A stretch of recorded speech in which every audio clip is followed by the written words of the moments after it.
तो एपिसोड की शुरुआत में हमें दिखाया जाता है कि जियालान और फेंग किंगशी दोनों ही सुप्रीम मास्टर के सामने बैठी हुई होती हैं और सुप्रीम मास्टर उन लोगों से कहता है कि वो टियांडू वो हमारे सेक्ट के साथ बाकी अलायंस को मिलाना चाहता है। मैं जानता हूँ कि वो इस सेक्ट को और भी ज्यादा स्ट्रॉन्ग बनाना चाहता है, क्योंकि जितने ज्यादा लोग होंगे हमारा सेक्ट डीमंस के अगेंस्ट उतना ही स्ट्रॉन्ग होगा। मगर मैंने तुम लोगों को यहाँ पर इसीलिए बुलाया है ताकि तुम लोग पता लगा सको कि आखिर वो टियांडू ऐसा क्यों कर रहा है। और फिर वो जियालान से कहता है कि तुम 5 ट्रू डिसाइपल्स में से सबसे ज्यादा समझदार हो, तुम्हें तो पता होगा कि आखिर वो टियांडू क्या चाहता है। पर खैर, अगर वो इंपीरियल सेक्ट को अपने साथ मिलाना चाहता है तो फिर मिला ले, मगर उसके बावजूद भी हमारे सेक्ट को कोई फर्क नहीं पड़ेगा। तुम सब लोग बस वही करना जो तुम्हारे एल्डर्स तुम्हें करने के लिए कहें। ये कहने के बाद वो वहाँ से चला जाता है और जाते जाते उन लोगों से कहता है कि तुम लोगों को बस अपनी कल्टीवेशन पर ही फोकस करना है, तुम्हें खुद ही पता चल जाएगा कि तुम्हें आगे जाकर क्या करना है। और फिर अगले सीन में हमें दिखाया जाता है कि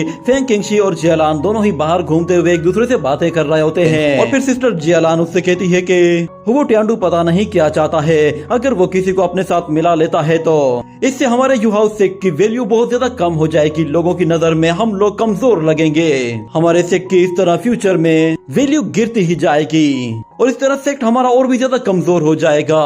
और दूसरी तरफ फिर फेंग किंगशी भी कहती है कि फेंग हान वो भी इसी तरह की ही सोच रखता है और इस वक्त तो वो साउथ चाइना सी की तरफ गया है, मगर दूसरी तरफ मेरी सिस्टर वो जुआन जियांगकोंग के साथ साउथ चाइना सी की तरफ गई हुई है। और जहाँ तक मैं अपनी बहन को जानती हूँ वो जरूर वो टियांडू के पास गई थी, और जहाँ तक मुझे इन्फॉर्मेशन मिली है वो टियांडू ने उसे एक बहुत ही खास ट्रेजर दिया है जो कि 7 एविल गार्ड ट्रेजर है, और मुझे पूरा यकीन है कि वो उसे फेंग हान के अगेंस्ट जरूर यूज करेगी। मगर फिर सिस्टर जियालान कहती है कि फेंग हान और लोंग शुआन वो दोनों की मामूली से कल्टीवेटर नहीं है कि जिन्हें फेंग किंगवी जैसी लड़की हरा सकेगी। मगर जहाँ तक बात वो टियांडू की है तो उसके लिए फेंग हान को हराना कोई बड़ी बात नहीं, और जहाँ तक बात वहाँ पे साउथ चाइना सी जाने की है तो उन्हें वहाँ पर नहीं जाना चाहिए था, क्योंकि वो जगह बहुत ही ज्यादा खतरनाक है। मगर फेंग किंगशी कहती है कि फेंग हान ने ये डिसीजन सोच समझ कर ही लिया है, क्योंकि वो अपने आप को फ्यूचर में एक पावरफुल मास्टर बनाना चाहता है, और अगर उसे वो टियांडू को टक्कर देनी है तो उसे थोड़ा बहुत रिस्क लेना ही होगा। ये बात सुनने के बाद जियालान कहती है कि लगता है कि शायद अब हम लोगों को भी साउथ सी पर जरा नजर रखनी होगी कि आखिर वहाँ पर हो क्या रहा है।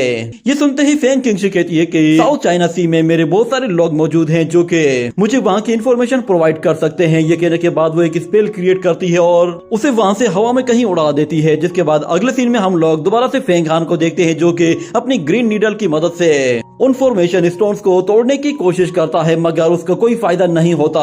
और दूसरी तरफ हमें दिखाया जाता है लोंग शुआन पानी के रास्ते वहाँ से बाहर निकलने का रास्ता तलाश करती है, मगर उसे दिखाई देता है कि वो पेट्रन पानी के अंदर भी बनी हुई है, यानी कि वो बैरियर पानी के अंदर भी मौजूद है, इसलिए वो लोग कहीं से भी बाहर नहीं निकल सकते।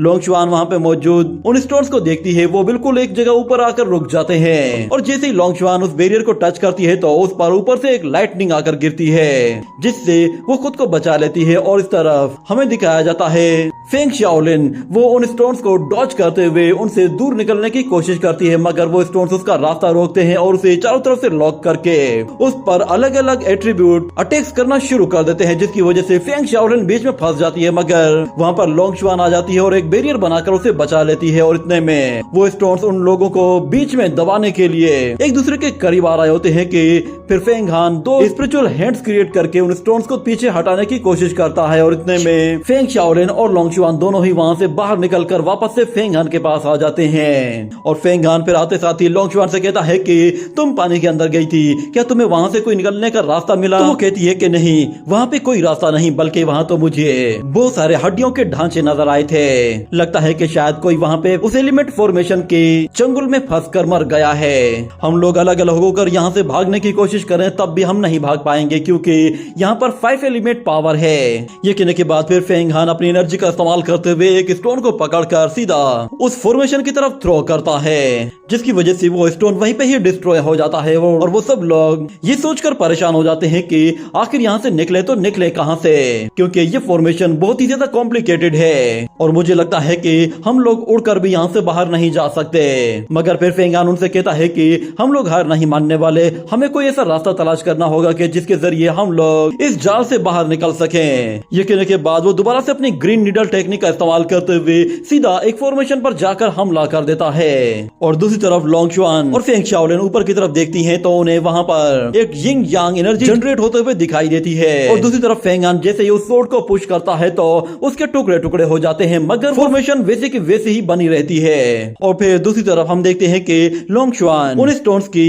फॉर्मेशन को समझने की कोशिश करती है और कहती है कि ये सारे के सारे स्टोन 8 स्टोन्स के ग्रुप्स में बटे हुए हैं, और अगर मैं गलत नहीं हूँ तो इस फॉर्मेशन के अंदर कम से कम भी सुपर नेचुरल पावर की थर्ड रियलम की स्ट्रेंथ मौजूद है। और इस तरह की फॉर्मेशन को कंट्रोल करने के लिए कम से कम भी एक सुप्रीम लेवल का मैजिक वेपन होना चाहिए जो कि कंटिन्यूसली इसे चार्ज भी करता रहे और इसे यहाँ पर इसी तरह बनाए रख सके। मुझे लगता है कि शायद हम तीनों का यहाँ से बाहर निकल पाना अब इम्पॉसिबल लग रहा है। ये बात सुनकर फेंग हान कहता है कि ये किसी मैजिक वेपन के जरिए बनाया गया है। इतने में अचानक फेंग हान को वो ड्रैगन कहता है कि फेंग हान, मैं तुम्हें यहाँ से बाहर निकलने का एक रास्ता बताता हूँ, मगर उससे पहले तुम्हें उस जायंट स्नेक को मेरे इस स्क्रिप्चर के अंदर डालना होगा। ये सुनकर फेंग हान थोड़ी देर सोच में पड़ जाता है और फिर वो लोंगशुआन से कहता है कि मेरे पास एक रास्ता है, मैं उसे ट्राई करना चाहता हूँ, मगर उसके लिए मुझे इस जायंट स्नेक को अपनी बॉडी के अंदर एब्जॉर्ब करना होगा। ये कहने के बाद वो फौरन से अपनी एनर्जी जनरेट करते हुए उस जायंट स्नेक को हवा में ऊपर उठाने लगता है और हम देखते हैं कि वो स्नेक भी आहिस्ता आहिस्ता हवा में ऊपर आ जाता है और फेंग हान अपनी एनर्जी को और भी ज्यादा बढ़ा देता है क्योंकि उस स्नेक का साइज भी काफी बड़ा था और उसे उठाने में फेंग हान को काफी ज्यादा एनर्जी चाहिए थी। देखते ही देखते फेंग हान जैसे ही उसे पूरी तरह से एनर्जी से कवर कर लेता है तो वो उसका साइज छोटा करके उसे एब्जॉर्ब कर लेता है। देखकर लोंगशुआन हैरान हो जाती है और वो कहती है कि तुमने इतने बड़े स्नेक को अपनी स्पिरिट के जरिए अपनी बॉडी के अंदर कैसे एब्जॉर्ब कर लिया। तो फेंग हान उसे कोई जवाब नहीं देता, जिस पर लोंगशुआन कहती है कि अब पता चला कि तुम्हारी प्रोग्रेस इतनी फास्ट कैसे है। मुझे अब समझ में आने लगा है कि तुमने वो टियांडू को चैलेंज क्यों किया है। तुम्हारे अंदर कुछ ना कुछ ऐसी खास बात जरूर है कि जो तुम दूसरे लोगों से छुपा रहे हो। और फिर वो फेंग शाओलिन की तरफ देखती है तो फेंग शाओलिन भी उसे कुछ नहीं बताती, जिस पर वो कहती है कि ठीक है, मेरे ख्याल से हमें इस आइसलैंड के मिडल में जाके एक्सप्लोर कर लेना चाहिए। हो सकता है कि हमें यहाँ से बाहर निकलने का कोई रास्ता मिल जाए। और वो फेंग हान से कहती है कि तुम बेफिक्र हो जाओ, मैं तुम्हारे सीक्रेट के बारे में किसी को कुछ भी नहीं बताऊंगी। अगर तुम मेरे ऊपर ट्रस्ट कर सकते हो तो तुम मुझे अपने सीक्रेट के बारे में भी बता सकते हो, क्योंकि हम सब लोगों के पास कोई ना कोई सीक्रेट मौजूद है। और मैं तुमसे वादा करती हूँ कि मैं तुम्हारे सीक्रेट के बारे में किसी को कुछ भी नहीं बताऊंगी, क्योंकि तुमने मेरे साथ इस आइसलैंड में आने का फैसला किया है तो मैं तुम्हारा भरोसा नहीं तोड़ सकती। मगर तुम्हें भी थोड़ा सा एहतियात कर लेना चाहिए, कहीं ऐसा ना हो कि तुम्हारे बारे में किसी और को पता चल गया तो फिर। ये सुनते ही फेंग हान कहता है कि तुम्हें बिल्कुल भी डरने की जरूरत नहीं, हम दोनों वैसे भी युहाउ डिसाइपल्स हैं, तो इसलिए मैं तुम्हें यानशुओ डान पिल फिर से रिवर्ट के तौर पर जरूर दूंगा। बस तुम मुझ पे भरोसा रखो, मैं कुछ भी गलत नहीं करने वाला। और वैसे भी हम लोग एक साथ ही इस आइसलैंड पर आए हैं और मैंने तुम्हारे साथ मिलकर यहाँ पर एक बहुत बड़े डीमन को मारा है, इसलिए मैं तुम्हारे ऊपर पूरा भरोसा रखता हूँ। ये सुनते ही लड़की कहती है कि अच्छा ऐसी बात है तो फिर ठीक है, मैं जाकर यहाँ से बाहर निकलने का कोई रास्ता देखती हूँ। ये कहते ही वो फौरन से वहाँ से चले जाती है। और फिर फेंग हान फेंग शाओलिन से कहता है कि लोंगशुआन इस साइड की तरफ गई है, मेरे ख्याल से तुम्हें वेस्ट साइड की तरफ चले जाना चाहिए ताकि तुम वहाँ पर जाकर इन्वेस्टिगेशन कर सको कि वहाँ से बाहर निकलने का रास्ता कौन सा है। वो उसे वेस्ट साइड की तरफ भेजता है और फिर खुद वहीं पे ही कल्टीवेशन करने के लिए बैठ जाता है, जिसके बाद एम्परर यान उसके सामने आ जाता है और उससे कहता है कि फेंग हान ये क्या कर रहे हो, तुम तो हमेशा से ड्रैगन स्क्रिप्चर के अंदर कल्टीवेशन करते थे, आज तो तुम बाहर बैठकर कल्टीवेशन कर रहे हो। ये सुनकर फेंग हान कहता है कि मैं जानता हूँ कि ये दोनों लड़कियां भरोसे के लायक है, मगर उसके बावजूद भी मैं भरोसा नहीं कर पा रहा क्योंकि कभी भी इन दोनों के दिमाग में कोई भी एविल थॉट आ सकती है। यही वजह है कि मैं इन लोगों के सामने दिखावा करने की कोशिश कर रहा हूँ कि मैं यहाँ पे प्रैक्टिस कर रहा हूँ। मैं फिलहाल तो लोंगशुआन को आजमाने की कोशिश कर रहा हूँ। मैं देखना चाहता हूँ कि लोंगशुआन को मुझ पर कितना भरोसा है। अगर वो मेरे टेस्ट में पास हो जाती है तो मैं उसे डान पिल जरूर दूंगा।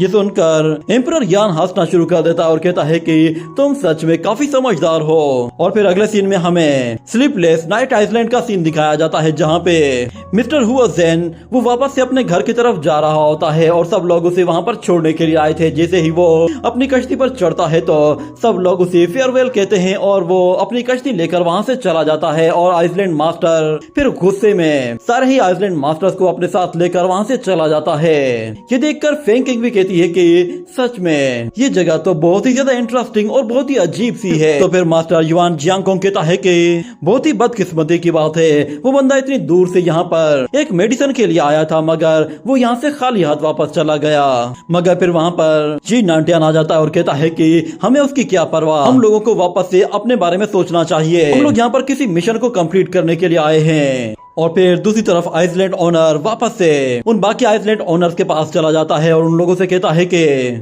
तो तुम सब लोग मुझे बताओ कि तुम सब लोग क्या कहते हो, क्या हम लोगों को अलायंस का हिस्सा बनना चाहिए या फिर नहीं। तो वो लोग आइसलैंड ओनर से कहते हैं कि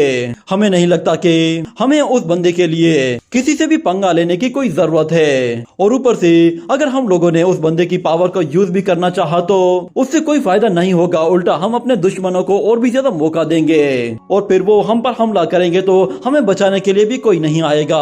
ये सुनते ही आइसलैंड ओनर गुस्से में उनसे कहता है कि एक तो हमें पता नहीं चला कि आखिर वो जोंग मिस्टर हुआन से क्या चीज लेकर गया है, और दूसरी तरफ तुम लोग अलायंस से डर रहे हो। ये सुनने के बाद एक लड़की कहती है कि मैं किसी तरह के अलायंस का हिस्सा नहीं बनना चाहती, मैं नहीं चाहती कि मेरी आर्मी किसी तरह की जंग में शरीक हो। और फिर अगले सीन में हम लोग दोबारा से फेंगान को देखते हैं, वो उसी ड्रैगन स्क्रिप्चर में जाता है तो ध्यान से कहता है कि फाइनली तुम आ ही गए, लगता है कि लोंगचुआन ने तुम्हारा टेस्ट पास कर लिया है, अब तो तुम्हें उसे डान पिल देनी ही पड़ेगी। मगर फेंगान उससे कहता है कि मैं जानना चाहता हूँ कि आखिर तुम इस जायंट स्नेक के साथ क्या करना चाहते हो। ये सुनकर यानो से बताता है कि मेरा डीमन से वो इस तरह की टेक्निक को जानता है कि जिससे हम लोग किसी तरह की भी क्रीचर को एक डान पिल में कन्वर्ट कर सकते हैं। बस ये डिपेंड करता है कि हमारे अंदर स्ट्रेंथ कितनी है, हम जितने ज्यादा पावरफुल होंगे हम उतनी ही अच्छी क्वालिटी की डान पिल बना पाएंगे। और अगर तुम्हें अपनी गोल्डन बॉडी को कल्टीवेट करना है तो उसके लिए बस दो ही ऑप्शंस हैं। पहला ये है कि तुम इस जायंट स्नेक की सारी पावर को एब्जॉर्ब कर लो, या फिर मैं इस पूरे जायंट स्नेक को एक पिल के फॉर्म में तुम्हारी बॉडी के अंदर डाल दूंगा। पता नहीं तुम्हारी बॉडी इसे झेल भी पाएगी या नहीं, क्या तुम्हें इतना बड़ा रिस्क लेना भी चाहिए या फिर नहीं। तो रिस्क का सुनकर फेंगान कहता है कि रिस्क किस चीज का है। तो यानो से बताता है कि ये जायंट स्नेक कम से कम भी 1500 हॉर्स पावर के बराबर का है। अगर मैं इसे सिंगल पिल के अंदर कंप्रेस कर देता हूँ तो इसकी पावर इतनी ज्यादा बढ़ जाएगी कि इसे एब्जॉर्ब करते वक्त या तो तुम बिल्कुल पागल हो सकते हो या फिर तुम्हारी बॉडी इस एनर्जी की वजह से फटकर पूरी तरह से बिखर जाएगी। तो फेंगान ये बातें सुनकर बिल्कुल भी रिएक्ट नहीं करता और वो कहता है कि